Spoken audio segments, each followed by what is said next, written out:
नमस्कार दर्शकों, भारत टीवी में आप सभी का स्वागत है। हमारे बीच में मनीष मित्तल साहब हमारे साथ में हैं। विजयदशमी का आज पर्व है। असत्य पर सत्य की जीत का पर्व, अधर्म पर धर्म की जीत का महापर्व। मनीष मित्तल जी हमारे बीच में हैं, जो कि Loni road timber market merchant के अध्यक्ष हैं। इन रोटरी क्लब की बात करें सिविल लाइंस के, वहाँ के भी अध्यक्ष हैं। सर, क्या शुभकामना, क्या बधाई देना चाहेंगे? मैं आपके चैनल के भारत टीवी के माध्यम से तमाम अपने संबंधियों को, दोस्तों को, क्षेत्रवासियों को, प्रदेशवासियों को, सभी को दशहरे की बहुत ज़्यादा बधाई देना चाहता हूँ। और जो असत्य पे सत्य की जीत है, जिसको आपने अभी जी, कहा, अधर्म पे धर्म की जीत है।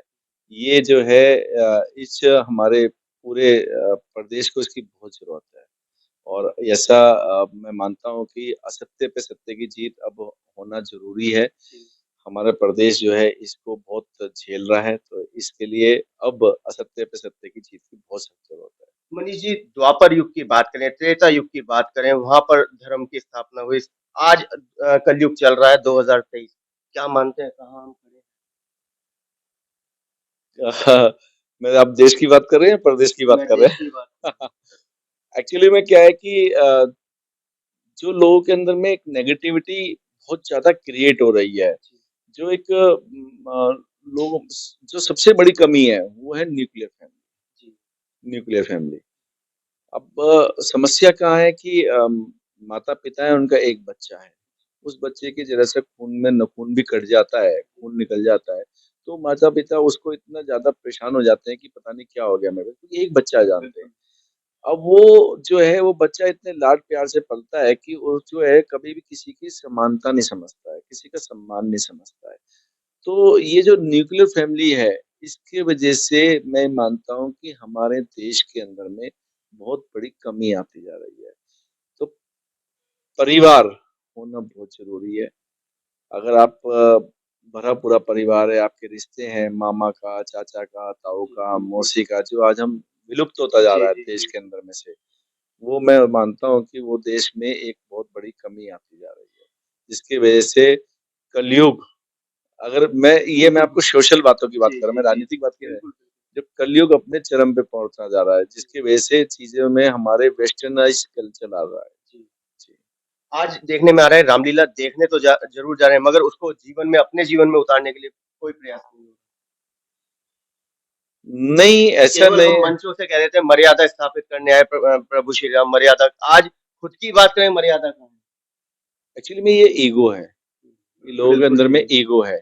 अभी मैंने बहुत सारा देखा कि बहुत सारी दिल्ली के अंदर में बहुत सारी रामलीलाओं के अंदर में मंचन नहीं हो पाया। जी, जी। वो एक-दूसरे के उसके लड़ाइयाँ, झगड़े ये झगड़े। इस वजह से नहीं हो पाया। मैं उस बात में चौधराहट में मैं विश्वास ही नहीं रखता।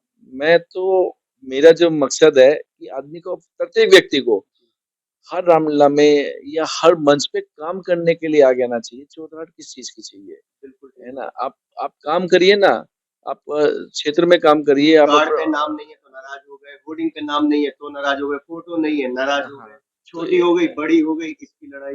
ये तो देखो चलती रहती है, बट मैं मैं एक बात मानता हूँ कि मंच पे खड़े होने से सब कुछ नहीं मिल जाएगा आपको। आपको काम करने से सब कुछ मिलेगा। आप काम नहीं कर रहे हैं, तो मंच पे खड़े होकर के चौधराहट दिखा के क्या मिल जाएगा आपको? आप समाज के लिए करिए ना, समाज के लिए आपने क्या किया?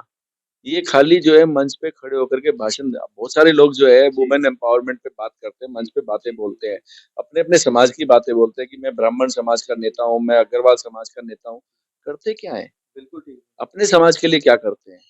कुछ भी नहीं, है ना? तो ये जो है मंच पे बोलना ही सब कुछ नहीं है, उसको जो है आप काम करने से आपका दिखता है। आज लोगों में जो प्रेम भावना है मेरे प्रति और जो मेरे ऊपर आशीर्वाद है, निश्चित तौर पे मेरे पिताजी का जो मेरे को दिए हुए चीज़ें हैं, है ना? आदर्श है, संस्कार हैं, उन्हीं की वजह से आज लोग मेरे को इतना प्रेम और इतना सत्कार करते हैं और इतना आशीर्वाद देते हैं। इतने बुजुर्गों का आशीर्वाद है कि मेरे से संभलता नहीं है, इतना इतना मिलता है। तो ये सब चीज़ें जो है ना करने से मिलती हैं, ऐसे आपको मंच पे बोलने से कुछ नहीं आएगा। मनीष मित्तल साहब की बात करें तो कहते हैं ना कि कन्यादान, महादान, रक्तदान, महादान। मनीष मित्तल साहब की बात करें, जो बीज बोया था, आज वट वृक्ष की तरह फल फूल रहा है, शिक्षा दान। मनीष जी, शिक्षा दान की आपने बात कही है क्या?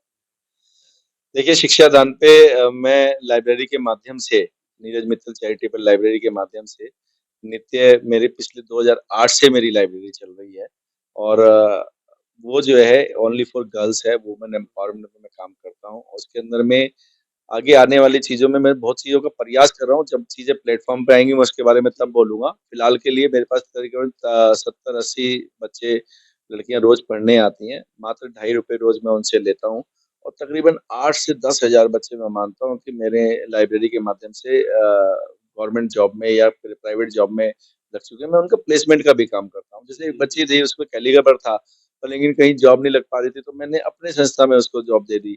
ऐसे ही जो मेरे यहाँ लाइब्रेरियन हैं, वो भी वहीं से पढ़ के निकली हुई हैं। तो कहीं न कहीं मैं प्रयास करता हूँ, जो बच्चों का साधन नहीं बन पाता, तो उनकी मैं जॉब भी लगा सकूँ। और मैं मतलब कि मैं क्षेत्र से भी कहता हूँ और अपने प्रदेश से भी कहता हूँ कि जिनको भी ऐसे बच्चियों की ज़रूरत है, तो मेरी लाइब्रेरी में ऐसे मतलब कि हैंड टू माउथ बच्चे हैं, जो बहुत लोअर मिडल क्लास से आते हैं और क्योंकि उन पैसे नहीं है, ₹2.5 रोज़ में कोई बच्चा अपनी ईगो डाउन करके पढ़ने आएगा मेरे पास में, है ना? वो पैसे वाला बच्चा तो आएगा नहीं। तो उनकी एक रिक्वायरमेंट है, पढ़े-लिखे बच्चे हैं, बच बैठ के पढ़ते हैं, उनकी क्षमता देखिए कि वो अपने आप इंडिविजुअल लेवल पे वहाँ पे बुक्स लेकर के पढ़ते हैं। तो उनको पढ़ने का एक जज़्बा है, तो उनको भी अगर ऐसा कुछ ज़रूरत होती है, तो आप मेरे को बता सकते हैं क्षेत्र के लोग और उनको मैं बच्चे यहाँ से उनको मिल सकते हैं और क्या नाम बाकी वो बच्चे ज़्यादातर यूपीएससी की तैयारी करने वाले हैं या एसएससी की तैयारी करने वाले हैं। दिल्ली पुलिस में बहुत सारे बच्चे लगे हुए हैं मेरे लाइब्रेरी से। मतलब कि अभी मैं कहीं कहीं गया हुआ था किसी कार्यक्रम में, तो वहाँ पे एक व्यक्ति मेरे को मिला तो कहता आपने मुझे पहचाना? उसने मेरी लाइब्रेरी जो है ना उसमें थी गर्ल्स एंड बॉयज़ दोनों थी। मैंने नहीं जी। तो कहते सर मैंने आपकी लाइब्रेरी से पढ़ा हूँ और मैंने वहीं से एसएससी क्लियर किया। अच्छा, तो ऐसे बहुत सारे अभी लखनऊ से एक फ़ोन आया था मैंने अभी एक चैनल के माध्यम से पहले ही बताया कि लखनऊ से फ़ोन आया वो टीजीटी लगी है वहाँ पे। तो उनका फ़ोन आया कहते सर हमने आपकी लाइब्रेरी से बैठ कर के मैंने टीजीटी क्लियर किया और मैं लखनऊ में पोस्टेड हो गई गवर्नमेंट स्कूल में। तो खुशी मिलती है। सबसे बड़ा दान देखो ठीक है, धर्म के लिए करना चाहिए, मैं मना नहीं करता हूँ कि ये धर्म का काम नहीं करना चाहिए, मंदिर में नहीं करना चाहिए, फलाना सब में करो। पर लेकिन अगर हम शिक्षित होंगे, तो देश आगे बढ़ेगा। अगर शिक्षा होगी, तो देश आगे बढ़ेगा। आज जो सबसे बड़ी कमी हम जो झेल रहे हैं, वो अशिक्षा की कर रहे हैं। मेट्रो सिटी में तो मानते हैं कि 60% 70% शिक्षित लोग हैं, पर लेकिन अभी भी रूरल एरिया में जाएँ, तो जो है 90% अशिक्षित लोग हैं। मनीष तो जी, बात करें बाबरपुर विधानसभा की, 2-2 रामलीला चल रही हैं, बहुत ही बढ़िया चल रही है और लार्ज स्केल पे चल रही है। आज़ाद रामलीला कमेटी और सनातन धर्म रामलीला समिति वैश्योती नगर, दोनों ही अपने आप में एक सक्षम रामलीला हैं और जो आज़ाद रामलीला कमेटी है उसमें तो एक ख़ास बात ये है कि वहीं के क्षेत्रीय लोग उसका मंचन करते हैं, वहाँ पे रोल करते हैं, उसका एक बहुत बड़ा इम्पैक्ट जाता है कि अपने क्षेत्र के लोग ही अपने अपने पास में बैठा हुआ बच्चा ही राम बन रहा है, अपने पास में बैठी बच्ची ही सीता बन रही है, तो उसका एक अलग वो है पर लेकिन ज्योति नगर के अंदर में जो रामलीला चल रही है, उसकी जो पार्टी उन्होंने बुलाई हुई है, वो भी अति सुंदर पार्टी बुलाई हुई है और मैं तो मानता हूँ कि मेरे बाबरपुर विधानसभा के साथ-साथ जो अदर रामलीलाएँ चल रही हैं, है ना? मैं उनका भी मंचन पर डे मैं जा ही रहा हूँ देखने के लिए और क्योंकि रामलीला के मंचन के साथ-साथ लोगों को चाट-चटोरे की भी आदत है। तो आजकल क्या है कि एक प्रथा बन गई है कि भई खाना-पीना भी है। तो जो हमारी सीबीडी ग्राउंड में श्री बालाजी रामलीला कमेटी है, तो उसके अंदर में बहुत तरह-तरह के व्यंजन वहाँ लगे हुए हैं और बहुत ज़्यादा इस टाइम वहाँ पे भी भयंकर भीड़ है।